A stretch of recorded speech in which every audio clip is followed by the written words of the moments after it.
Good evening and welcome to News Channel 8. I'm Jerome Aegean, and here's some of the top stories we have for you tonight. Strippers run wild in Sunny Isle. Saturated patrols make arrests. A bad weekend for St. Thomas taxi drivers, and a stinky situation in a state whim. These stories and more are up next on News Channel 8.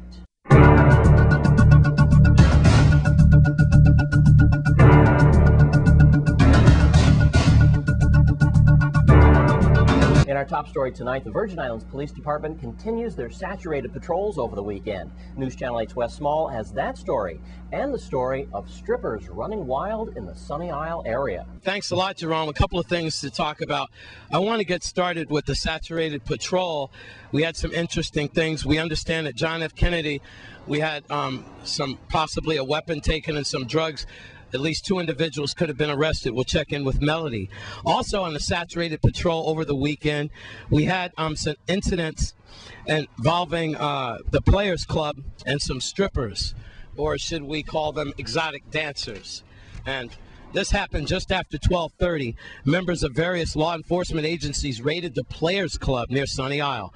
ICE was involved, Immigration Custom Enforcement, licensing from Consumer Affairs. We'll hear from Commissioner Biggs in just a second on that. Local police converged on the club. At least 3 strippers were seen leaving the club. At least 2 were half naked, formerly better scantily clad, semi-nude, let's put it like that. And 1 was a minor, and we believe that minor got away. Now, they had been watching the Players Club for some time, and an investigation was ongoing. So with that, let's go to this exclusive interview with Commissioner of Licensing and Consumer Affairs, Wayne Biggs. Here at Department of Licensing and Consumer Affairs, we have Commissioner Wayne Biggs. And thank you very much, sir, for spending time with us about this operation involving the Players Club. As you were saying to us off camera, this was an entity that joined you guys. You guys were looking for underage drinking and activity. And please tell us what happened. Yeah, basically, we are enforcing underage drinking, underage sale of alcohol products to minors. And this is one of our initiatives that we're working forward as a result of a grant from the Law Enforcement Planning Commission that we received. And basically what we're doing is we're going to restaurant, nightclubs, and bars, basically checking to see if minors are being served alcohol.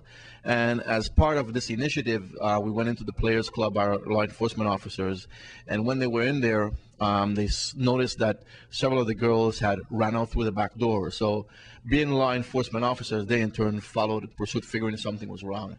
When they apprehended these females, it was determined that they did not have proper documentation to be here on the island, so they were turned over to the ICE unit at VIPD. There you have it.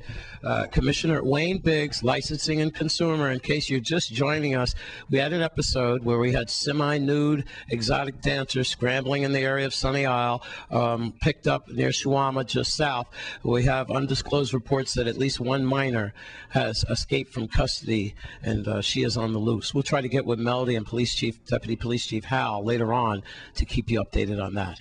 From Licensing and Consumer Affairs, from the Commissioner's Office, I'm Wes Small for News Channel 8. Thanks, Wes. And it was not a good weekend for taxi drivers on St. Thomas.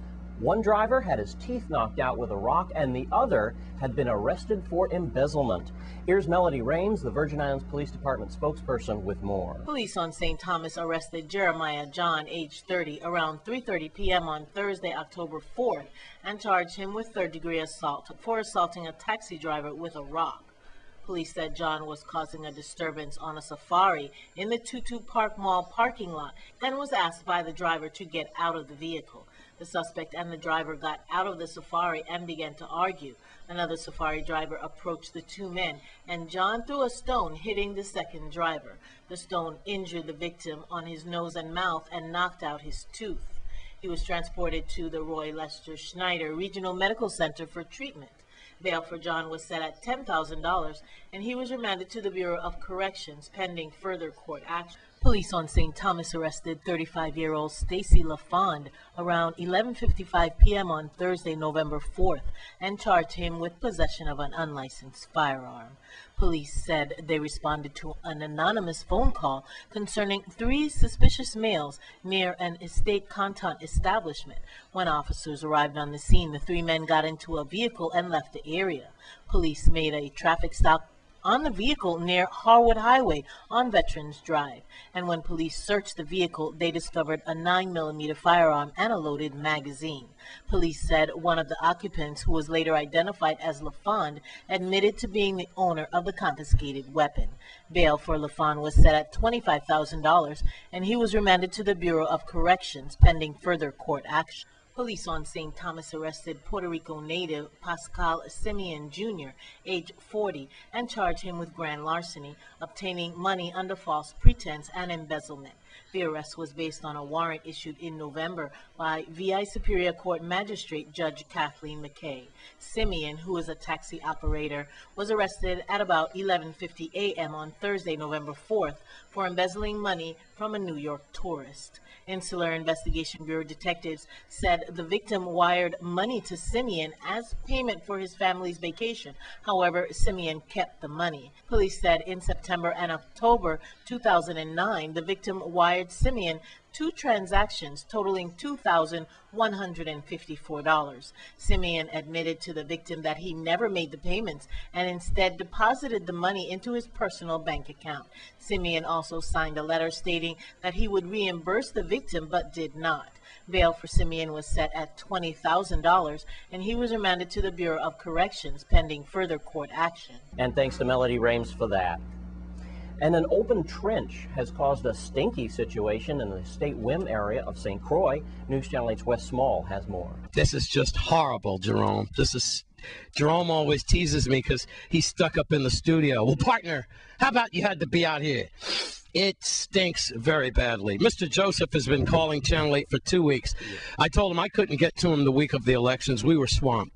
But you see the danger trench sign. We can't go down there and show the open thing because it's horrible. This will be the fastest story you ever saw.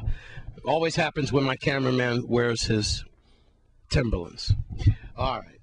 Why is it stinking like this? Because anytime you see the flush, it's a raw gas inside it. And it stinks. Stink? Brother, if you light a match here, we'll all blow up. The neighbor inside there last night, he vomit. Well, yeah. Yeah, it's so bad. How can you survive? Trust me. Listen, it's bad. All I can say is I know you can't smell this over the TV, but folks, it's horrible. Look at my crew is in tears here. Yeah. What? Come on, Mr. Joseph. Who's supposed to get this stuff fixed? I call waste management. I call. They say they have a company. The company didn't have license. All kind of different story. Did you call? Did you call number 1 and the number 2 business? That guy? Yeah, I call different numbers they give me, but this morning some show up and they say they're going to block, they're going to do this, but you know that's... Well, maybe after tonight's report, I have to tell you something, folks. People should not have to live like this in Whim. All right, let's not get them confused. His first name is Joseph and her last name is Joseph, but she lives across the street. Sweetheart, this is horrible. Yes, it is, because last night I didn't sleep and the scent is killing us. And I think that whoever is in authority or whoever has that department should come and check it out. The gentleman came this morning, but he's saying something else. Well, where was he from? I'm from this waste management. Well, at least waste management is on top of it. Yeah, and so, Public Works? Yeah, I did call them this morning and they gave me the number for waste management. Well, thank God VI Waste Management's at it. And I know May Cornwall and them very well, and they work in conjunction with Channel 8. So when they see this report tonight, maybe they'll come back up in here with reinforcements. But we called them many times before, Wes, until this morning. When I say we call you, then... I know. Channel 8 kind of puts a little pressure on people. But, folks, people shouldn't have to live like this. It shouldn't have to take Channel 8 to expose this. This stinks, and people need to get rid of it because they pay their taxes, and they're hard-working people. So, please, and they got to sleep and eat. Get rid of this stink. I'm Wes Small in the State Whim for News Channel 8.